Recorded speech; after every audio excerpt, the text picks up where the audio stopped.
lo de hoy, bárbaro. Vamos a... Los voy a silenciar. Tiki, ya está. Y vamos a empezar con lo de hoy, que es continuación de lo que vimos y de mucho de lo que estuvimos hablando ahora. Nosotros habíamos analizado el periodo este en España, en Italia, en las Islas Británicas.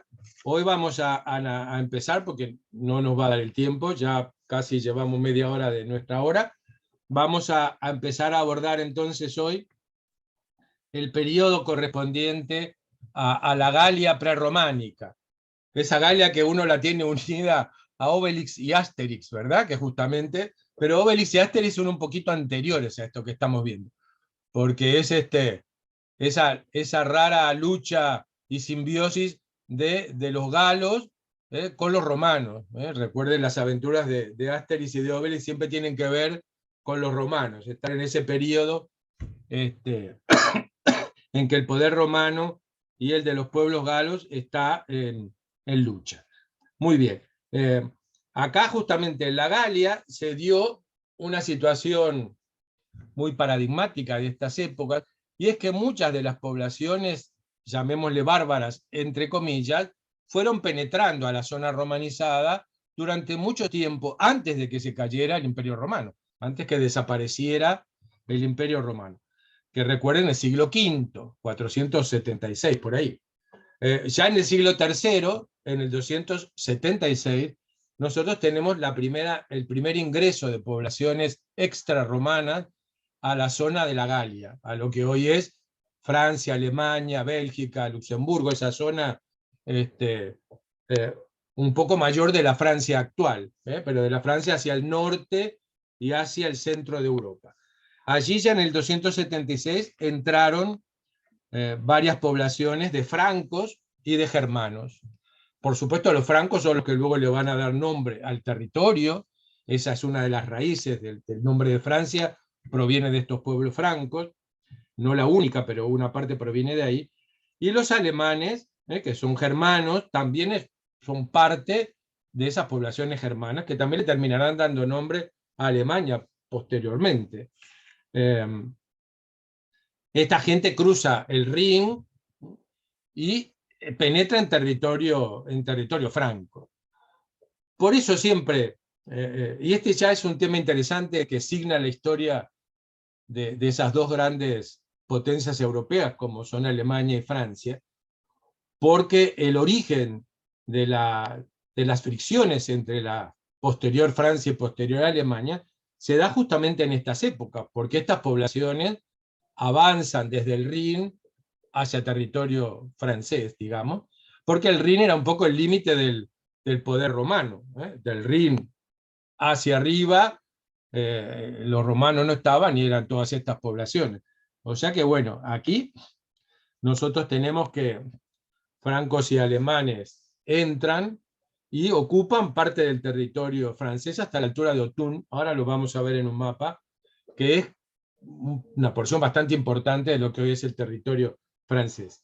De los francos que entraron, una de las familias principales de poblaciones francas que entran son los alios. Los alios.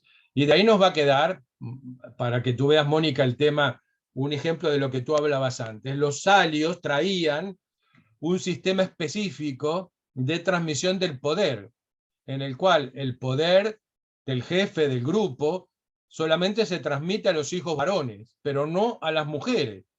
Y eso es la famosa ley sálica que luego adoptan las monarquías europeas casi hasta nuestros días.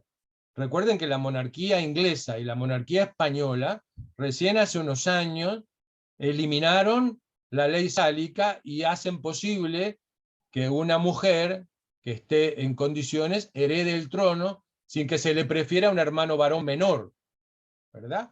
O sea que hoy, si a los reyes de España les naciera un hijo, ese hijo no suplantaría en el primer lugar de acceso al trono a su hermana Leonor, como tampoco en el caso de Inglaterra, la segunda hija de los duques de Cambridge, de Kate y de William, ¿verdad? Esa niña no es superada por su hermanito pequeño en la línea de sucesión al trono, sino que mantiene su lugar sucesorio. Porque Inglaterra también, en este último periodo, eliminó este resabio de la ley sálica, ¿verdad? O sea que fíjate, una costumbre de cómo se dirime el poder en una población bárbara como es la de los salios, que entran en el siglo III a la Europa occidental, hoy, siglo XXI, sigue imperando en algunos lugares, o por lo menos dejó de imperar hace 3 días. O sea que ahí hay un ejemplo, porque recuerden que el sistema, todo el sistema de derecho hereditario de las poblaciones no romanas es contrario o es diferente a la línea romana, que es masculina. Muchas de las poblaciones bárbaras son de línea femenina.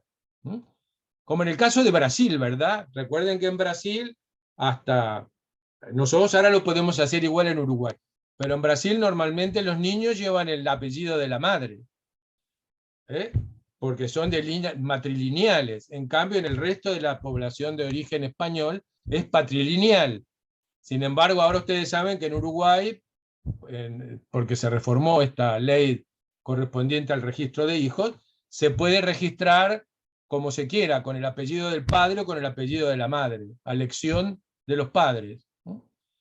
Pero bueno, todas estas historias, en derecho, cuando estudiamos derecho, nosotros hablamos del derecho de la rueca, del derecho de la lanza o de la espada, para significar estos dos grandes cuerpos, que son los germanos, que son matrilineales, a los romanos, que son patrilineales. O sea que ahí hay interesante, todo en el tema del derecho hay mucha influencia de las poblaciones bárbaras que entraron a Roma. Porque no se olviden que las compilaciones de derecho romano, que luego van a ser la base de nuestras codificaciones modernas y del derecho privado nuestro moderno, se hacen en la época de Justiniano, o sea que allá por el siglo, no me acuerdo, 10, 11, 12, es bastante alejado, en la época de los bizantinos. O sea que bueno, no sigo por ahí simplemente para dar algún ejemplo de cómo estas poblaciones que parecen no tener mucho para ofrecer, sin embargo, impactan en una gran cantidad de disciplinas o de corrientes. Bueno, volvamos entonces a... Voy a compartir la pantalla con ustedes.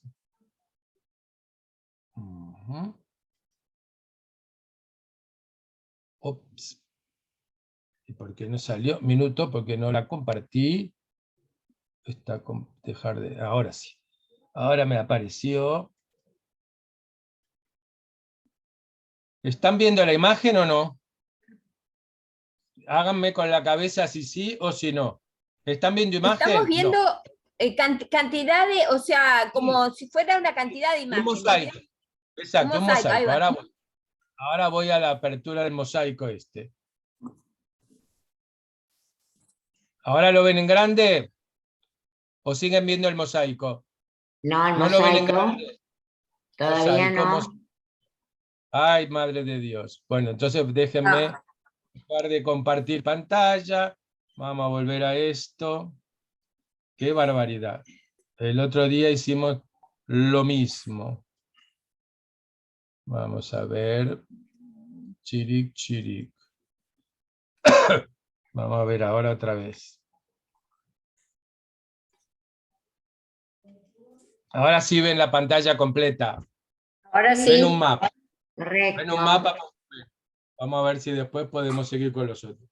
Acá ustedes ven una síntesis de lo que es la conformación del reino franco en sus distintas etapas que dan origen a una gran parte de los territorios europeos actuales. Acá ven que si los francos entran en el siglo III, ya tenemos que en el 481, en esta zona más oscura, es donde se consolida por primera vez estas poblaciones, en esto que se conoce como Austrasia, que va a ser el corazón de lo que es la Alemania moderna, esta zona. Ven que acá tienen el centro en Aquisgrán, que va a ser la capital de Carlomagno, Colonia, Fulda, Metz, que son todas importantes localizaciones alemanas actuales. Y luego nosotros tenemos que en el 436, antes de que el territorio franco se consolidara, entraron los hunos por el costado, ¿verdad? Entraron los hunos por la zona este. Recuerdan que los hunos llegan a conquistar con Atila Roma y se derraman hasta esta zona del territorio actual francés. La entrada de los hunos hace que todos los godos que están en esta zona tengan que bajar. Y nosotros tenemos que acá empieza la cultura visigoda en España, que fue lo que vimos hace unas semanas, ¿verdad? La presión de los hunos y de otros pueblos que entraron de esta zona hace que los godos, que van a tomar el nombre de visigodos en España, se desplacen al sur. En esta época hay un primer intento de consolidación de estos territorios que se da con la primera dinastía francesa, que es la dinastía de los merovingios. Los merovingios. Merovingios con B corta. El nombre de merovingios proviene del nombre del tercer rey de esta dinastía, que se llama Meroveo. O sea que el nombre de Meroveo le dio nombre a los soberanos de esta dinastía, que van a reinar en esta zona, ampliando, por supuesto, los territorios, como ustedes verán a continuación. Van a reinar desde el 466 al 751, cuando muere el último de los reyes merovingios. Ellos son los primeros en unificar a los pueblos francos, los merovingios, ¿verdad? Y su primer rey es Clodoveo, que acá lo tienen ustedes, conquistas de Clodoveo, ven, el 481 al 511. Clodoveo es el que comienza a ampliar el territorio franco, y luego, bueno, vendrán otros reyes, ¿verdad?, que ustedes ven aquí, conquistas entre el 531 y el 614, va ampliándose el tema. Lo importante de los merovingios, a ver, el muchacho este que recibió una bofetada en el Oscar por hacer un chiste sobre la cabecita pelada de Jada Pinkett, bueno, no conocía mucho de esto de los merovingios, porque los merovingios jamás hubieran podido tener una cabeza rapada como la de Jada Pinkett, porque una de las se los conocía como un pueblo crinudo o peludo, ¿verdad? Porque una de las características de los merovingios eran las frondosas cabelleras.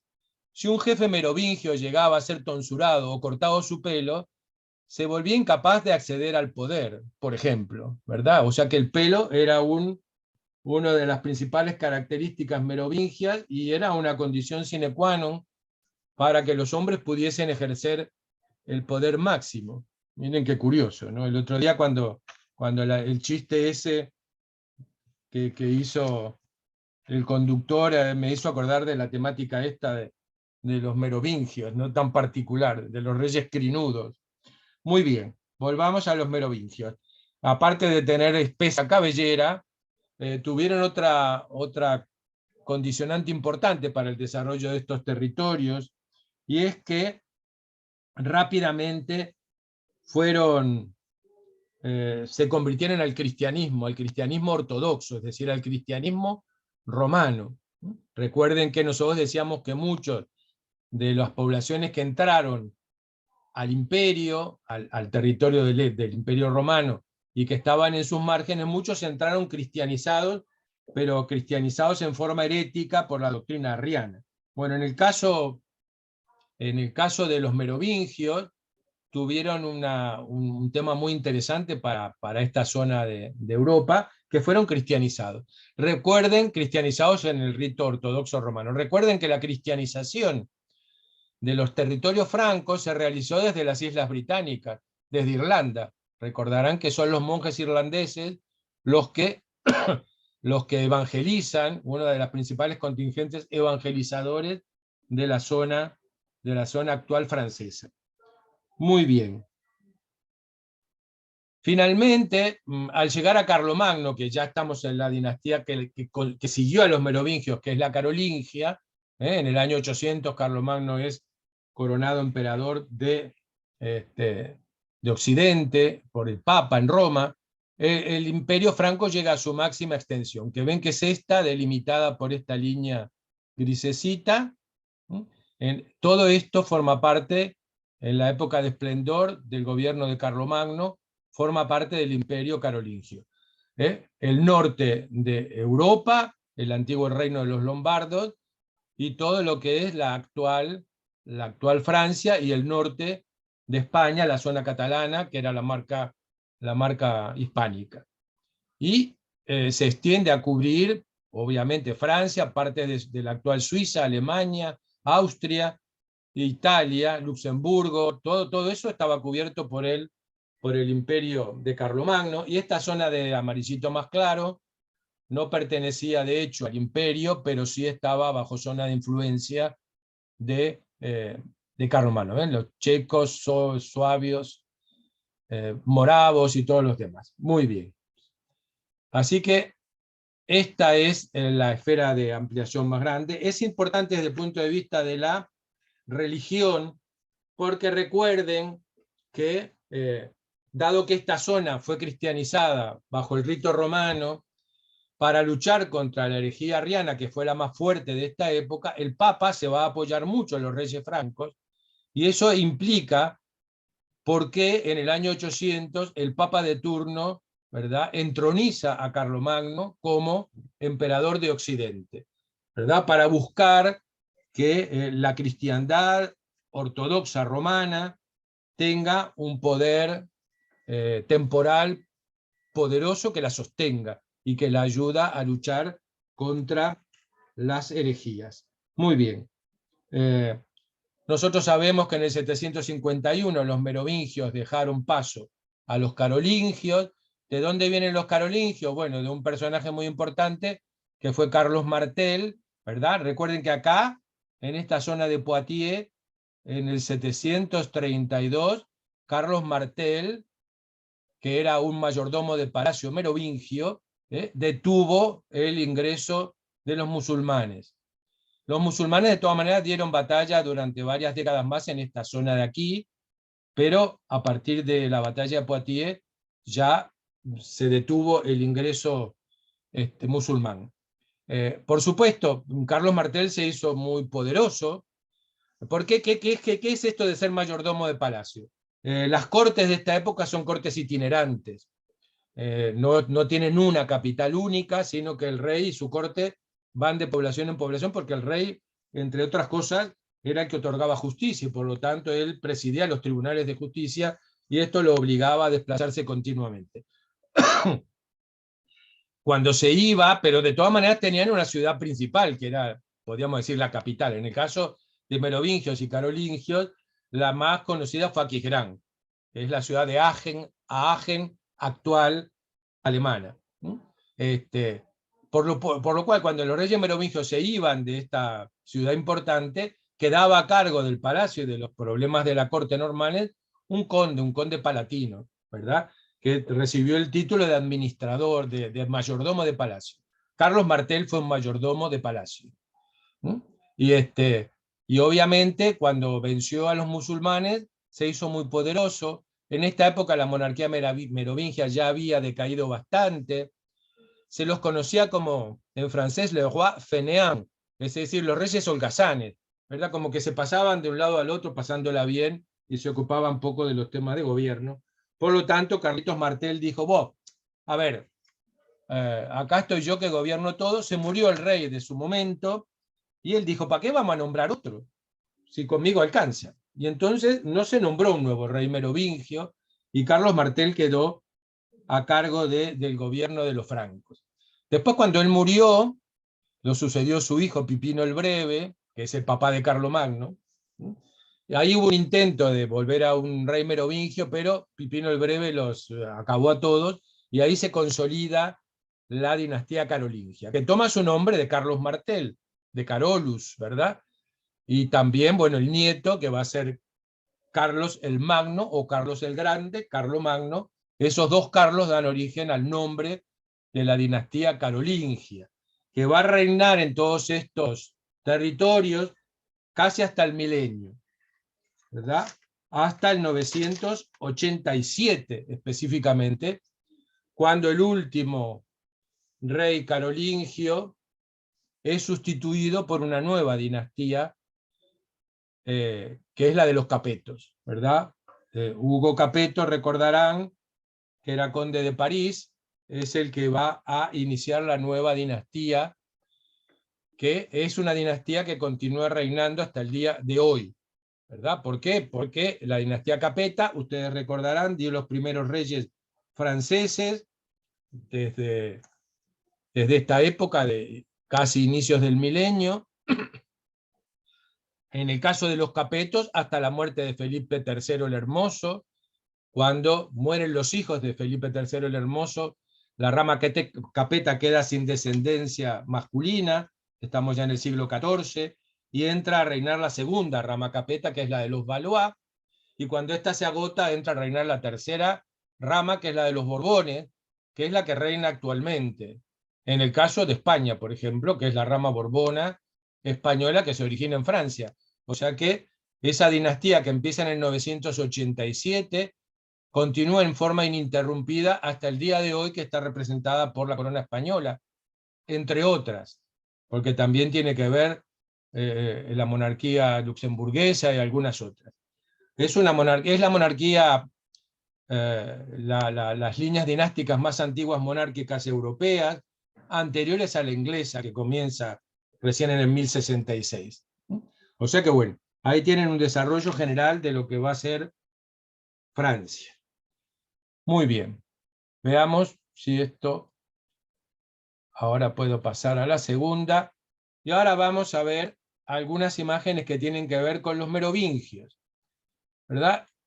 Como todas estas culturas o procesos son muy antiguos, esta cubre el siglo VI y el siglo VII, los merovingios, tenemos muy pocos restos arquitectónicos, como ya vimos antes, ¿verdad? Quedan muy pocas construcciones de esa época, porque la mayoría fueron sustituidas por otras de mayor porte y más lujosas, y quedan muy pocas cosas. Entre las poquísimas cosas que quedan, tenemos esto que estamos viendo acá, que es el baptisterio de San Juan de Poitiers. De Poitiers, en esa misma ciudad, en cuyas cercanías Carlos Martel detuvo a los musulmanes. En Poitiers, en honor de San Juan Bautista, se construye en el siglo VI un templo dedicado a su culto. Es este que nosotros vemos del exterior.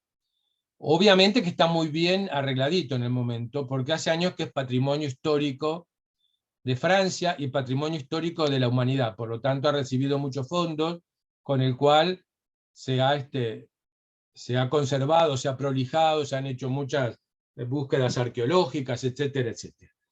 Esto que nosotros vemos ahora posiblemente no sea exactamente igual al edificio que el obispo San Hilario comenzó a construir ya en el 360, ¿verdad? Primero seguramente era de madera, luego dio origen a un edificio en piedra.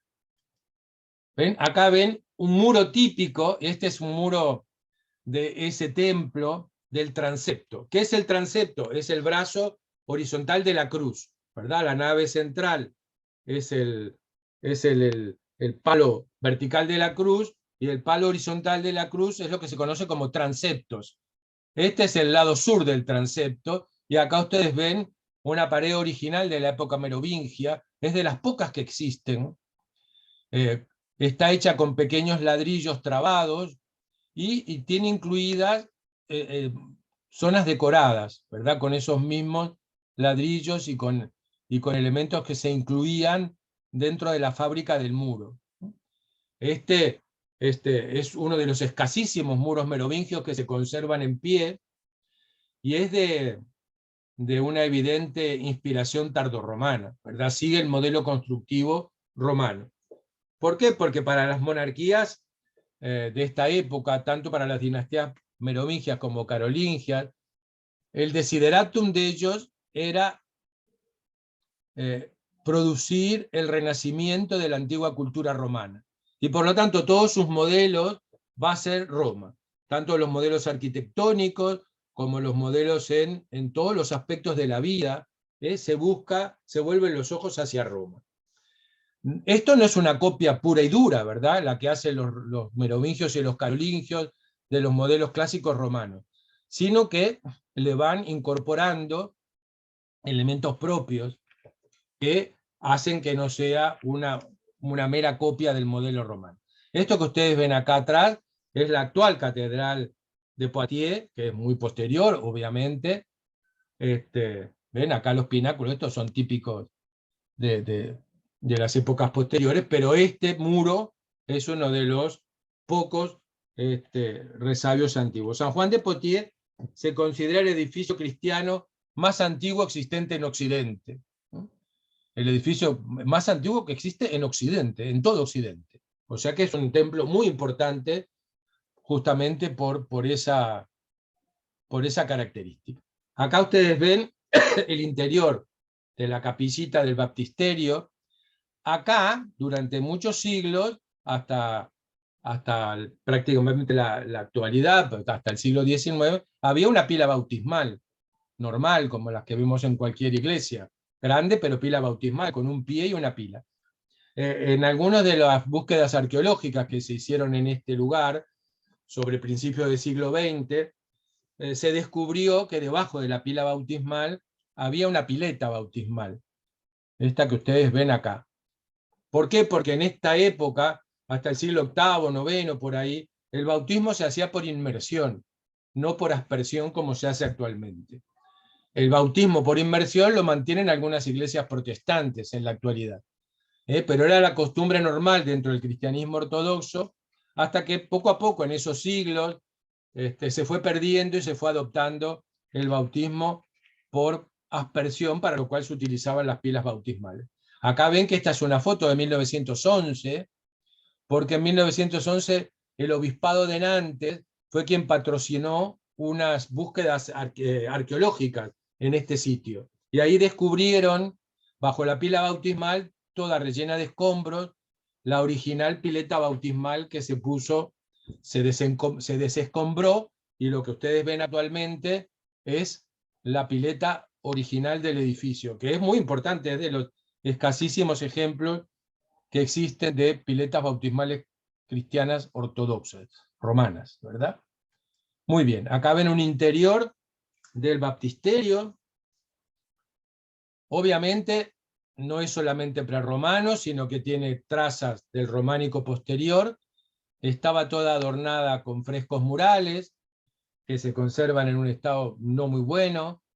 Algunos son un poco posteriores en época y pertenecen al siglo XII hasta el siglo XIV, por lo tanto muchos son prerrománicos, pero también románicos, y están dedicados a temas que tienen que ver con San Juan Bautista, y también hay alguna imagen, pero yo no la encontré, de la Virgen María, también hay acá. Pero bueno, acá tienen algún detalle de los frescos, y acá tienen una imagen general. Ven que casi siempre en esta época nosotros encontramos que la imagen esencial de los templos es un Cristo en majestad. Es el Cristo del juicio final. No se olviden que hasta el milenio, la espera del advenimiento de los tiempos y del juicio final fue la preocupación fundamental del cristianismo. Era prepararse para la llegada del juicio. Era un tema que pesó enormemente sobre la vida de todos los habitantes cristianos de estos siglos. El terror que implicaba el advenimiento del juicio y la preocupación de todo el mundo de llevar una vida que asegurara la salvación. Y por lo tanto, vamos a ver que después del milenio, el Cristo en majestad, el Cristo del juicio, va a dar lugar a otras imágenes más dulcificadas de la imagen de Cristo y la aparición del ciclo mariano y demás. Muy bien. Los merovingios dejaron, sí, muchas otras cosas. Acá ven una imagen del baptisterio, ¿verdad? Acá es la pileta esta que vimos recién. Y los merovingios, como todos los otros pueblos de esta época nos dejaron muchos elementos que tienen que ver con grabados y relieves en piedra, en sarcófagos y en losas, y también mucha obra que tiene que ver con la orfebrería. En este caso acá tienen una patena y un cáliz de Bourdon, es una zona donde se descubrió un tesoro, ¿verdad? Como lo de siempre. Cuando había peligro de invasiones, enterraban todo lo valioso y muchas veces el tesoro quedaba ahí, o porque mataron a los que lo habían enterrado, o porque no lo descubrieron, o por lo que fuese. Acá está el tesoro, parte del tesoro este de Bourdon. Y acá todas las imágenes que vamos a ver son de elementos merovingios, que dan obras de arte muy importantes en lo que conocemos como artes menores, ¿verdad? Lo que tiene que ver con orfebrería, con textiles, con todo ese tipo de cosas. Esto que ven acá son los adornos de la espada y de la vaina de la espada de uno de los reyes merovingios, de Childerico I, que reinó entre el 426 y el 491. O sea que esto es siglo V, está hecho en oro y granate, trabajado en cloisonné. Como ustedes ven, pequeñas celdillas que se hacen con el metal y que luego son recubiertas, en este caso con granate, que es una piedra muy típica de estas zonas, y muchas veces también se rellenaban con vidrio coloreado. En este caso, oro y granate. Por supuesto que la vaina, esta es la parte de la boca de la vaina donde entraba la espada, ¿verdad? Acá termina la empuñadura de la espada, acá vendría la hoja de la espada, que se ha perdido, y acá tienen la boca de la vaina y la cantonera de la vaina, que la vaina debía ser o de cuero o de algún material que se perdió con el tiempo, ¿verdad? Pero que es de una riqueza muy importante respecto a su trabajo, como podrán apreciar. Muy bien. Esto otro que ven acá, conservado bastante mal porque la piedra era muy blanda, es un sarcófago merovingio. Este pertenece a un obispo de París, a Angilberto, y es del siglo VII. Es una escena del juicio final, ahora la vamos a ver con más detalle en otra imagen. Acá me salté a otro sarcófago. Este es de una abadesa merovingia, de Teodequilda, fue abadesa de una abadía merovingia, murió en el 662, o sea que es del siglo VII. Ven que está adornado con unas veneras y con letras en latín, que bueno, que obviamente hablan del nombre de las cosas de la moradora de esta última morada, que es la abadesa. Y acá van a ver dos detalles del sarcófago de Angilberto. Este es de uno de los cabeceros del sarcófago. Es un tetramorfo.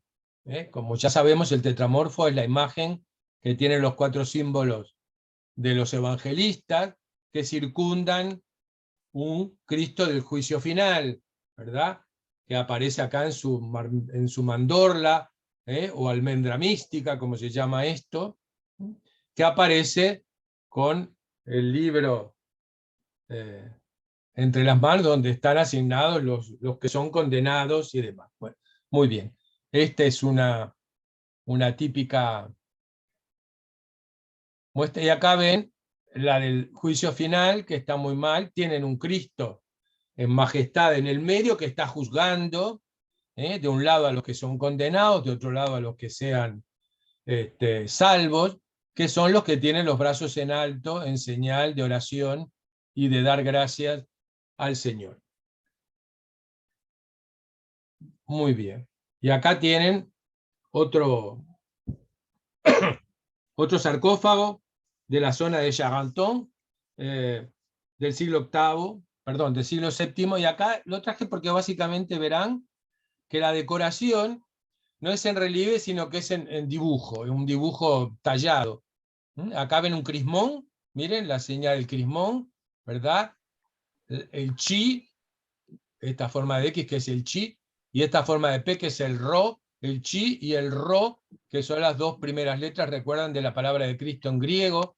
Acá aparece un alfa y un omega, Dios como principio y fin de todas las cosas. Acá aparece un pavo real, que es símbolo de la vida eterna, y una palmera que es el árbol de la vida, ¿verdad? Simbología que ya, y acá unos grifos. Señales que ya hemos visto, las ruedas, que son típicas de los pueblos bárbaros, de los celtas. Normalmente las ruedas significan la vida eterna, casi siempre, algo que no tiene principio ni tiene fin. Y acá aparecen palomas también, o sea que una simbología cristiana completa, en un estilo que nosotros vimos cuando vimos justamente el poema de Caedmon la semana pasada, de los manuscritos británicos, que pertenece a la escuela, al estilo Winchester. Recuerden que como Francia es catequizada y evangelizada por monjes que son irlandeses, pues no es extraño que aparezca influencias estilísticas del estilo winchesteriano en sarcófagos merovingios. Muy bien, vamos a ver un par más y vamos a parar porque son 4 y 5 casi. Este es el trono de uno de los reyes merovingios, de Dagoberto, del rey Dagoberto, que reinó entre el 629 y el 639. Es en metal dorado, y acá ven clara la influencia o la mirada a los modelos romanos. Esto sigue el modelo de las sillas curules romanas. ¿Ven? Esta forma de tijera, porque normalmente eran sillas que se plegaban. El modelo contemporáneo que nosotros usamos son las famosas sillitas de director de cine, ¿verdad? Que muchos tenemos en nuestro jardín o en nuestra terraza, y que estamos cansados de ver en las fotos de los rodajes hollywoodianos, cuando aparece la sillita y en la tela de acá atrás aparece el nombre del director o del actor que está sentadito ahí esperando su turno. Esta, no sé, supongo que sea plegable, no estoy seguro, pero acá tiene la forma clara que permite el plegado, porque tengan en cuenta que cuando la corte se desplazaba, todos los bártulos se metían en carretas, en arcones, y la corte era un desfile de carretas y de cosas llevando todo. Vaya trabajo que tenían los muchachos. Acá ven en detalle qué bonita el pavonado que tiene, el trabajo decorativo que tienen todas las partes de este trono de Dagoberto. ¿Ven? Acá unas cabecitas. Son muy bonitas. Todos estos pueblos manejaron muy bien la metalurgia y la orfebrería. Esto que ven acá, ya vimos algunas la semana pasada, son fíbulas, es decir, los prendedores que utilizamos para sostener la vestimenta, en cloisonné, con filigrana. Este típico engaste de las piedras semipreciosas es romano, o sea que es una herencia romana directa. Y acá ven un collar y un prendedor, también típicos de esta época. ¿Ven? Con el cloisonné, también con granate. Fíjense el colgante, ¿sí? Son los colgantes que se usan ahora, ¿no? Están muy de moda este tipo de cosas actualmente. Una cadena de metal y el colgante completando, la verdad. O sea que la joyería moderna incesantemente mira al pasado y extrae modelos de los pueblos anteriores y de las culturas anteriores. Es un diálogo que asegura la eternidad de estas cosas. Vamos a terminar de ver dos cositas raras de ver, porque son vidrios merovingios. Estos vidrios que vemos acá son del siglo V, perdón, del siglo IV y del siglo V. Es muy difícil de tener restos de este tipo porque obviamente el vidrio es quebradizo. Verán de todas maneras que es un vidrio gruesito, no estamos hablando de los cristales que van a venir siglos después. tiene unos tornasolados preciosos, ¿verdad? Y son piezas rarísimas porque se ha conservado muy, muy poco de este ajuar de cristal, perdón, de vidrio que se utilizaban en la corte y en las residencias aristocráticas. El pueblo llano bebe normalmente en cerámica, en barro cocido o en vasijas de metal. Acá tienen otra muestra de copas merovingias, también del siglo IV y del siglo V. Verán qué interesante el trabajo, ¿verdad? Esta forma de goteo, ya con el vidrio todavía semilíquido. Ven aquí cómo el maestro vidriero ha dejado, a medida que se va enfriando el material, ha dejado caer en esta forma tan estética, con un cuidado estético importante, el tema del goteo. ¿Ven? Acá también estas especies de ondas que crean. Por supuesto que se han perdido los pies de estas copas, no se conservan, pero es un muestrario interesante de algo que normalmente vemos muy poco, porque casi todo este tipo de cosas ha desaparecido. Y por último, acá ven fíbulas. Las fíbulas son los pinchos que se utilizan para completar las partes redondas que vimos antes, que son las que aseguran el tejido de la vestimenta para que no se caiga. Oro y granate también, ¿verdad? Gran detalle en la decoración. Fíjense qué bonitos trabajos. Acá en forma de ave, ven esta forma, tiene forma de cabeza de aves, con las piedras puestas como los ojos de las aves. Tiene una forma de cruz también, lo cual remite a la simbología religiosa que tiene este pincho de fíbula. Acá tienen otro, que es de una actualidad, diría yo, asombrosa, ¿verdad? Parece una pieza actual, en una forma muy abstracta, geométrica, muy bonita estéticamente, es muy hermosa. Esto les da una idea de la maestría que alcanzaban los orfebres de estos periodos, ¿no? En el repujado, en todo. Son unas piezas hermosas, extraordinarias. Y aquí tienen un resto textil que son muy difíciles de tener.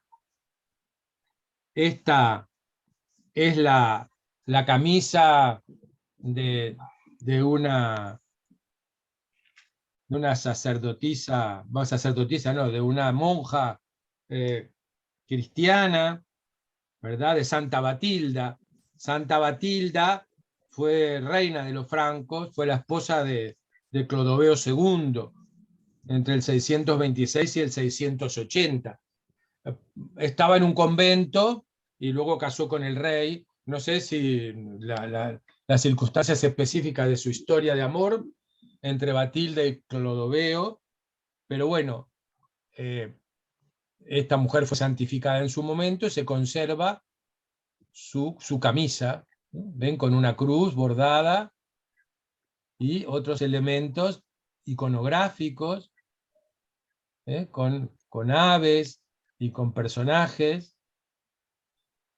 Es uno de los restos textiles más importantes, porque es muy antiguo y prácticamente no hay restos textiles. Muy bien, y vamos a dejar acá, porque lo que viene a partir de aquí es carolingio.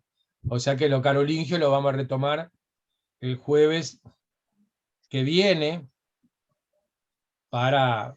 No queda. Bueno, dejemos 5 minutitos más. Si alguien quiere preguntar algo o comentar algo de lo visto, por favor, abra su micrófono y... Son unas clases extraordinarias, Andrés. Hola, Unas Alicia. charlas... ¿Cómo estás? Bien, me costó mucho entrar, por eso entré tarde, pero qué disfrute tus charlas. Bueno, me alegro que lo disfrutes. Ah, sí. Bueno, si no lo disfruto, de presente, con Zoom o sin Zoom, porque me paso las noches escuchándote, ya te conté. Ahora, Soy bueno para inducir el sueño, soy bueno, no hay problema. No me inducí nada. Andrés, A la hora que estoy tranquila y escucho. Muy bueno. hola Andrés. Andrés, Sí. te habla Chelsea. Chelsea, Te ¿cómo habla estás? Chelsea. No sé si... Ay, contento de que estoy aprendiendo ahora y te puedo ver y escuchar las clases. ¿Sabes Qué que la clase felicidad pasada... volverte a ver después de tantos años. De veras que sí, tengo una alegría enorme. Andrés, te quiero preguntar, la clase pasada la perdí porque me puse a las 4 y había sido a las 3. Y hoy, para tener tranquilidad, llamé a Unitres y me dijeron que era a las 4 tu clase. Entonces me lo he 3. perdido. Chelsea, escucha, los Zoom son a Sí. las 3 de la tarde. Y Ah, el Zoom pasado está en el WhatsApp. Si tú entraste al grupo recién ahora, entonces sí. hay que pasarte el anterior. A ver, de Chelsea les comento que hace muchos años que venía a Unitres, era vecina mía, vivía a la vuelta de casa, vecina tuya, Milta Sí. Yerman, porque vive enfrente Perfecto. a ustedes. O sea que una alegría enorme aparte de Chelsea, o sea que Yo me vivía alegro en que... Escocería Exacto, casi Roque Graceras, y tú Casi. por Roque Graceras. exacto. O sea que me alegro enorme verte. Es Ay, una yo compañera también, no sabía. de muchos años. Bueno, Así que Andrés, bienvenida nuevamente. Bueno, ya te voy a gracias. hacer... Muchas gracias. Después fíjate en el WhatsApp del grupo que dice Historia de la Cultura Zoom, y Sí. ahí busca que te voy a volver a poner las anteriores, ¿ok? Ah, te agradezco. Por favor. Realmente una alegría. ¿Algún otro comentario o algo que quieran comentar? ¿Preguntar? Bueno, muy bien. Si no tenemos nada más, vamos a dejar hasta la Para ver semana este próxima. Zoom, para ver este Zoom, ¿cómo lo veo? Lo veo. Primero lo vas a ver seguramente el fin de semana, porque primero lo tengo que convertir, lo tengo que subir a YouTube y luego compartir el enlace de YouTube en el WhatsApp. Ah, es con YouTube, O sea, sí. exacto, Sí, eso los otros los normalmente veo con YouTube. te va a Estoy, aparecer en el WhatsApp seguramente el sábado o domingo. yo tengo una computadora nueva, por eso anduve media trancada también. Bueno, bárbaro, Alicia, vas avanzando, bien, bravo. Voy. Bueno, estás en La Paloma todavía, Alicia, ¿no? Sí. Sí. Me quedo hasta el 20, por lo menos, porque Guillermo se va el 20, mi hijo. Bueno, dale un beso a Guillermo. Te esperamos para paseo, Alicia. Sí, al paseo voy, ¿eh? Ana Paladino. Sí que voy. El paseo no se Ya lo estoy. pierde. Ya estoy Eso, anotada, ¿eh? Claro, bárbaro. Bueno, gente. Una pregunta. Sí. Pregunte. ¿Qué paseo? Pregunta. ¿Qué es? No, es de compartiendo viajes el paseo. Paseo es de compartiendo viajes. Es del otro taller. O sea, Andrés, ¿vas? bueno, gente. ¿Tú vas, Andrés? No, porque yo no estoy en ese taller, querida Alicia. Es para los participantes del taller. Pero estás en la directiva. No importa, pero siempre es prioridad los integrantes del taller. O sea que... Andrés debe estar dando clase ese día. Sí, también. Bueno, ok. Bueno, que disfruten mucho cuando llegue el paseo, ya nos contará. Y bueno, feliz fin de semana. Nos Bueno, vemos la semana que viene. Saludos para todos. gracias. Chao. Nos vemos.